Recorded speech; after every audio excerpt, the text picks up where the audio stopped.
Hello दोस्तों, free online teaching one में आप सभी का स्वागत है। तो हम आगे बढ़ते हुए एनसीईआरटी गणित कक्षा 11वीं अध्याय 1 समुच्चय अध्याय 1 पर विविध प्रश्नावली के कुछ महत्वपूर्ण क्वेश्चन सॉल्व करेंगे। तो यहाँ पर सबसे पहले हम प्रश्न क्रमांक 13 और प्रश्न क्रमांक 14 को सॉल्व करेंगे, जो कि बहुत ही महत्वपूर्ण प्रश्न है। तो सबसे पहले हम प्रश्न क्रमांक 13 को सॉल्व करेंगे।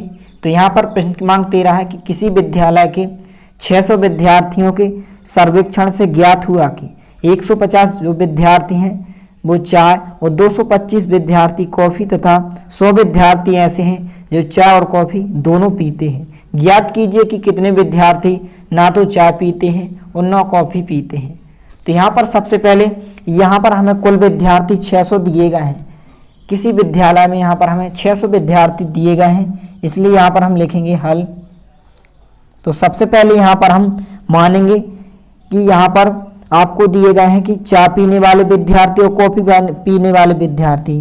तो चाय को हम इंग्लिश में टी कहते हैं, इसलिए यहाँ पर हम टी बराबर यहाँ पर हम लिखेंगे हल माना टी बराबर जो है चाय पीने वाले विद्यार्थियों का समुच्चय होगा और सी बराबर यहाँ पर कॉफ़ी पीने वाले विद्यार्थियों का समुच्चय होगा। तो यहाँ पर हम लिखेंगे,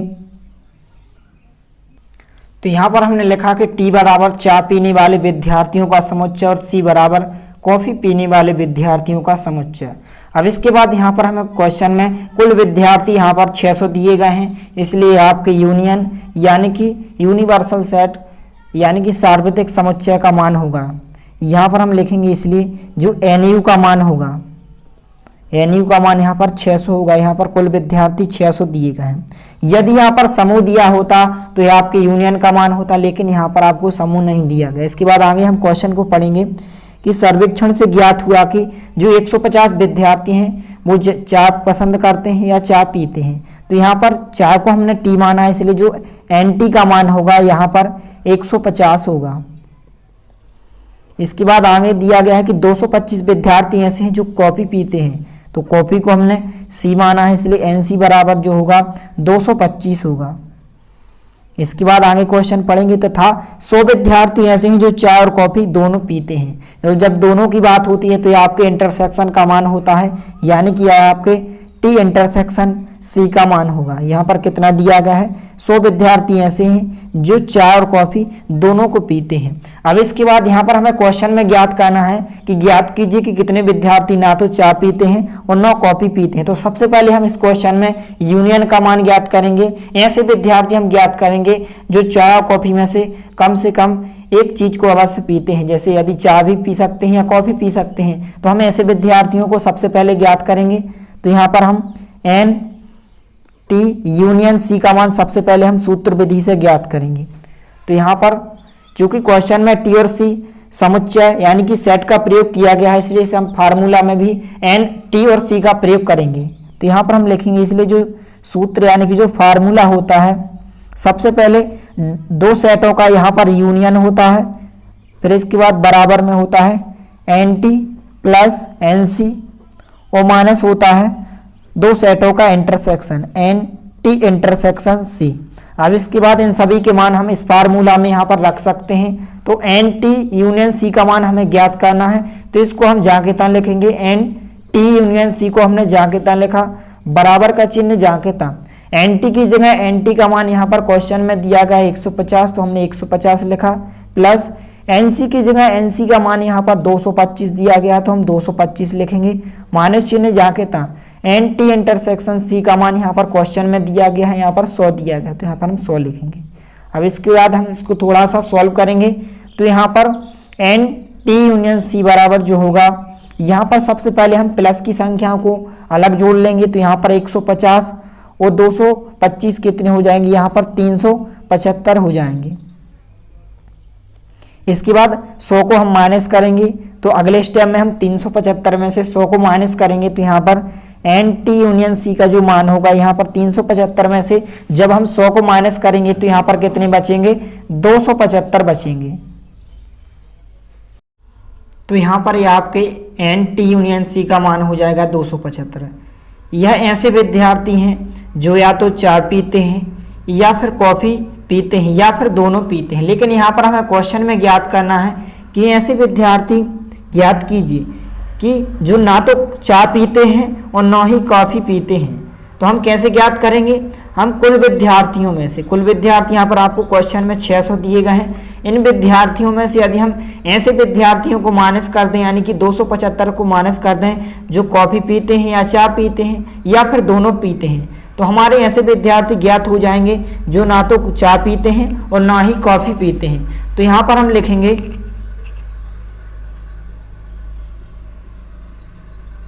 ऐसे विद्यार्थी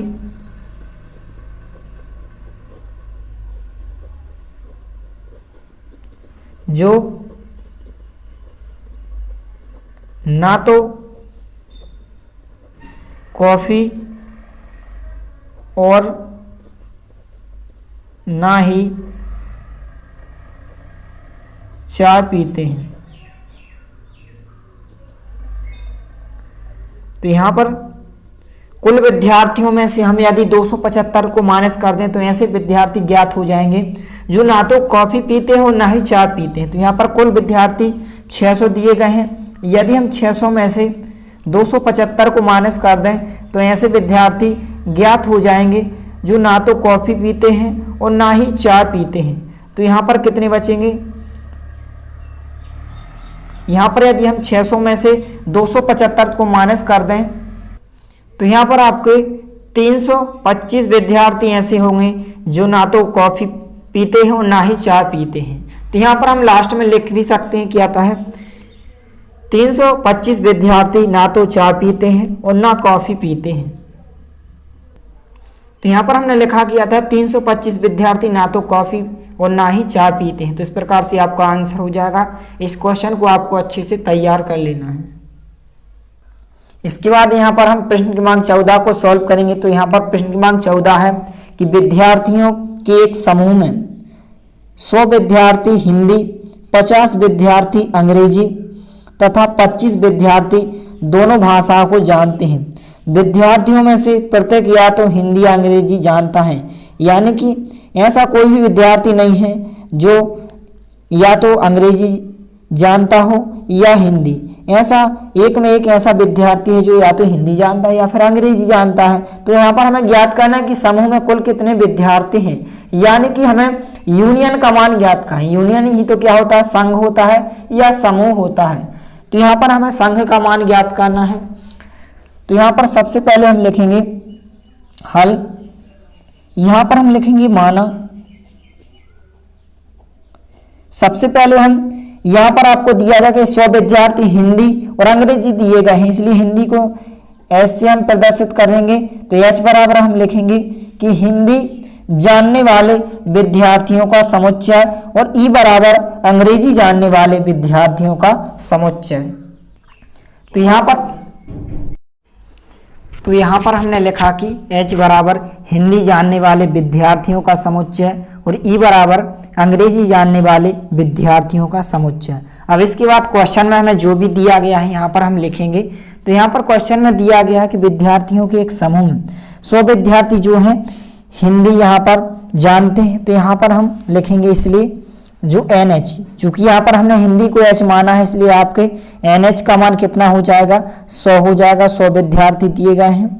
इसके बाद आगे दिया गया कि 50 विद्यार्थी अंग्रेजी जानते हैं। तो यहाँ पर हम लिखेंगे एन ई, क्योंकि इंग्लिश को या अंग्रेजी को यहाँ पर हमने ई माना है, इसलिए यहाँ पर हम एन ई बराबर कितने लिखेंगे? 50 लिखेंगे। इसके बाद आगे दिया गया कि 25 विद्यार्थी दोनों भाषाओं को जानते हैं, और जब दोनों की बात होती है तो ये आपके इंटरसेक्शन का मान होता है, यानी कि एच इंटरसेक्शन ई का मान यहाँ पर कितना होगा? 25 होगा। इसके बाद यहाँ पर हमें क्वेश्चन में ज्ञात करना कि विद्यार्थियों में से प्रत्येक या तो हिंदी या अंग्रेजी जानता है। समूह में कुल कितने विद्यार्थी हैं, और जब समूह की बात होती है तो समूह यूनियन कहलाता है। तो हमें इसमें यूनियन का मान ज्ञात करना है, यानी कि एन एच यूनियन ई का मान हमें ज्ञात करना है।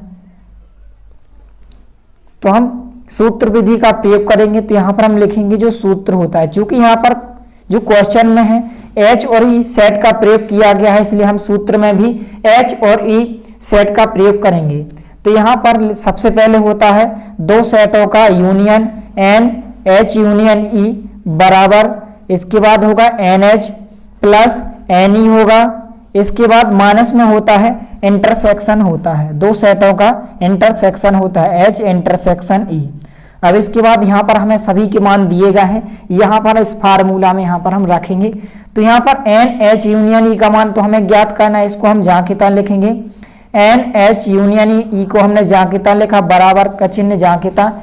NH की जगह NH का मान यहाँ पर 100 दिया गया, तो यहाँ पर हम 100 लिखेंगे, प्लस चिन्ह जहाँ की तहाँ। NE की जगह NE का मान यहाँ पर 50 दिया गया, हम 50 लिखेंगे, माइनस चिन्ह जहाँ की तहाँ। NH इंटरसेक्शन E का मान क्वेश्चन में दिया गया है 25, तो यहाँ पर हम 25 लिखेंगे।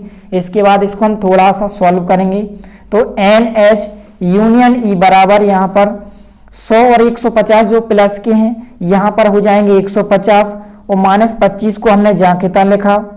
अब इसके बाद NH यूनियन E को हमने जहाँ की तहाँ लिखा। अब इसके बाद 150 में से जब हम 25 को माइनस करेंगे तो यहाँ पर 125 बचेंगे, तो यहाँ आपका आंसर हो जाएगा। तो यहाँ पर क्वेश्चन में हमें जो भी ज्ञात करना था कि यहाँ पर समूह में कुल कितने विद्यार्थी हैं, समूह ये तो यूनियन ही कहलाता है, अतः समूह में 125 विद्यार्थी हैं। तो यहाँ पर हम लिख सकते हैं कि समूह में, अतः समूह में कुल 125 विद्यार्थी हैं। तो इस प्रकार से आपका ये आंसर हो जाएगा। तो इस प्रकार से आपको प्रश्न क्रमांक 13 और प्रश्न क्रमांक 14 को अच्छे से तैयार कर लेना है, क्योंकि यह आपके वार्षिक परीक्षा के लिए बहुत ही महत्वपूर्ण प्रश्न है। यदि वीडियो पसंद आए तो प्लीज लाइक कीजिए, दोस्तों के साथ शेयर कीजिए, और यदि आपने हमारे चैनल को सब्सक्राइब नहीं किया है तो प्लीज सब्सक्राइब कीजिए। धन्यवाद।